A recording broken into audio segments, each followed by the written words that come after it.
How do you sustain a cohesive society in the midst of unprecedented religious and ethnic diversity?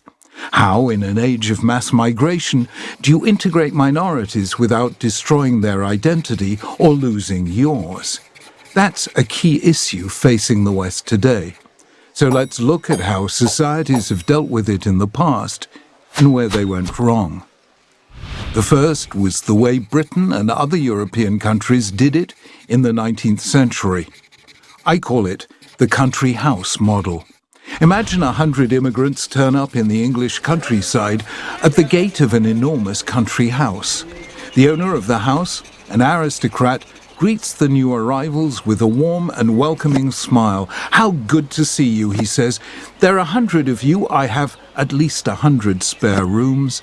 Please come and stay for as long as you like." He couldn't be more hospitable. The only trouble is, he's the host, and you're just a guest. It's his home, not yours. So, in 19th century Europe, immigrants found refuge, but they were conscious of being outsiders, guests. That failed. Not in England, but in Germany, Austria, France, and other European countries who decided, one way or another, that they really didn't want the Jewish guests anymore. That's how the Holocaust happened with so little protest from the general population. In America, in the 19th and early 20th century, there was a different model. It was called the melting pot. Into the pot went all the immigrants, Irish, Italian, Jewish, and out came something different. They'd all become Americans. At least, that was the theory. What happened, in fact, was that they came out hyphenated Americans. Irish American, Italian American, Jewish American. Many of them, especially African Americans, but others also, were discriminated against.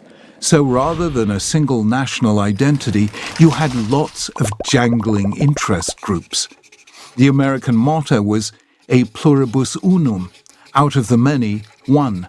But it turned out that there was more pluribus than unum. So in the 1970s, Europe and America turned to a new model, the hotel. Imagine 100 immigrants turn up in a town. The leaders of the town say, "Welcome. Please come and stay in one of our hotels. That's where we all live. All you have to do is pay the bill, and you're free to do whatever you like in your room, so long as the noise doesn't disturb the other guests." This was the strategy known as multiculturalism. It was meant to cure the problems of the country house and the melting pot. Now everyone was free to keep their own identities, and they did so, natives and newcomers, on the same terms. All they had to do was pay the bill, taxes, and in return they each had their own room and the hotel services. The only trouble is that in a hotel, no one belongs. A hotel is not a home, which upset the people who'd been there a long time and thought they had a home.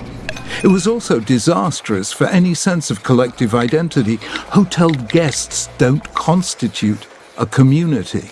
The things that matter, they do in their private rooms. Multiculturalism was supposed to make everyone feel at home, but in the end it made no one feel at home. It was supposed to lead to integration. Instead, it led to segregation. So, for the 21st century, we need a new model. I call it the home we build together. 100 immigrants turn up in a town. The leaders of the town say, "Welcome. We're so sorry we don't have a country house or a hotel, but we do have some spare land and lots of building materials and some expert architects and electricians, so let's all build you a house together." The natives and newcomers work together, side by side. And in the course of building, the newcomers learn the ways of the natives, and the natives benefit from the skills of the newcomers. The newcomers keep many of their old customs, but they also bring their unique gifts as contributions to the town. And they feel they belong because, with the help of the natives, they have built their own homes, which merge architecturally with the other houses in the town. The model of society as the home we build together emphasizes responsibilities more than rights. It values differences because they're not used to keep us apart, but rather they mean we each have something different and special to give to the common good.